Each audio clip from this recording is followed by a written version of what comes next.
Halo teman-teman, perkenalkan, saya Muhammad Rizal Haryanto dari kelas 11/4 nomor absen 23. Di sini saya akan menjelaskan amandemen pertama yang membahas pembatasan masa jabatan presiden. Sejarah amandemen pertama. Apa itu amandemen? Amandemen adalah proses perubahan atau penyempurnaan terhadap sebuah dokumen atau konstitusi, seperti Undang-Undang Dasar suatu negara.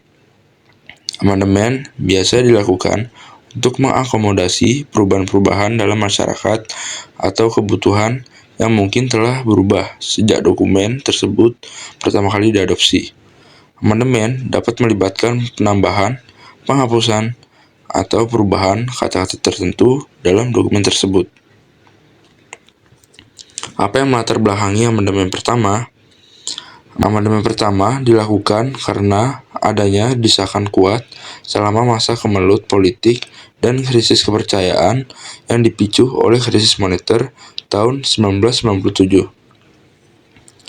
Meledaknya keinginan masyarakat mewujudkan struktur dan sistem bernegara yang lebih andal. Amandemen pertama merupakan salah satu agenda reformasi pasca jatuhnya pemerintahan Orde Baru, di mana fungsi kekuasaan legislatif dipegang oleh presiden. Tujuannya adalah memberi payung hukum bagi reformasi dan berbagai perubahan yang akan terjadi. Tujuan dari amandemen pertama. Amandemen UUD pertama bertujuan untuk mengakomodasi perubahan-perubahan dalam tatanan politik dan sosial Indonesia setelah kemerdekaan. Salah satu perubahan utamanya adalah penggantian sistem pemerintahan dari parlementer menjadi presidensial. Bahasan amandemen pertama yang dilaksanakan pada sidang umum MPR dari 14 hingga 21 Oktober 1999 memiliki fokus utama dalam membatasi kekuasaan presiden yang dianggap terlalu berlebihan. Dalam amandemen pertama ini, terdapat 9 pasal yang mengalami penyempurnaan, termasuk pasal 5, pasal 7, pasal 9, dan pasal 13. Yang lebih penting, amandemen ini mencakup pergeseran kekuasaan dalam pembentukan undang-undang dari presiden ke DPR, serta pembatasan masa jabatan presiden selama 5 tahun dengan 1 kali masa jabatan kembali. Ini adalah bunyi pasal 5 Undang-Undang Dasar 1945. Presiden berhak mengajukan rancangan undang-undang kepada Dewan Perwakilan Rakyat. Dan di sebelah kanan saya terdapat pasal 7 yang telah diamandemen. Presiden dan Wakil Presiden memegang jabatan selama 5 tahun, dan sesudahnya dapat dipilih kembali dalam jabatan yang sama, hanya untuk 1 kali masa jabatan. Dan di sebelah kiri saya terdapat pasal 9 UUD 1945 yang sudah diamandemen, yang berisikan sumpah presiden dan janji presiden. Yang pertama, sumpah presiden.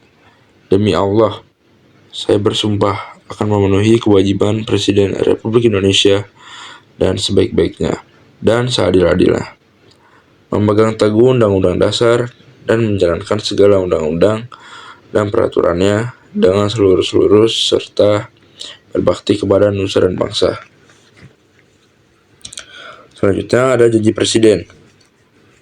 Saya berjanji dengan bersungguh-sungguh saya akan memenuhi kewajiban Presiden Republik Indonesia dengan sebaik-baiknya dan seadil-adilnya, memegang teguh Undang-Undang Dasar dan menjalankan segala undang-undang dan peraturannya dengan seluruhnya serta berbakti kepada nusa dan bangsa.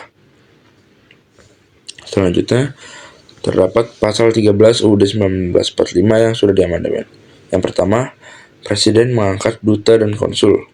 Yang kedua, dalam hal mengangkat duta, Presiden memperhatikan dan mempertimbangkan Dewan Perwakilan Rakyat. Yang ketiga, Presiden menerima penempatan duta negara lain dan memperhatikan pertimbangan Dewan Perwakilan Rakyat. Amandemen pertama ini meliputi beberapa poin. Yang pertama, pembatasan masa jabatan. Amandemen ini membatasi masa jabatan presiden menjadi 2 periode berturut-turut. Setiap periode presiden berlangsung selama 5 tahun. Yang kedua, proses pemilihan. Amandemen ini mengatur proses pemilihan presiden secara langsung oleh rakyat Indonesia. Sebelumnya, presiden dipilih oleh MPR, Majelis Permusyawaratan Rakyat, yang terdiri dari anggota DPR, Dewan Perwakilan Rakyat, dan DPD, Dewan Perwakilan Daerah. Demikianlah penjelasan dari saya. Bila ada yang salah, mohon maaf. Terima kasih.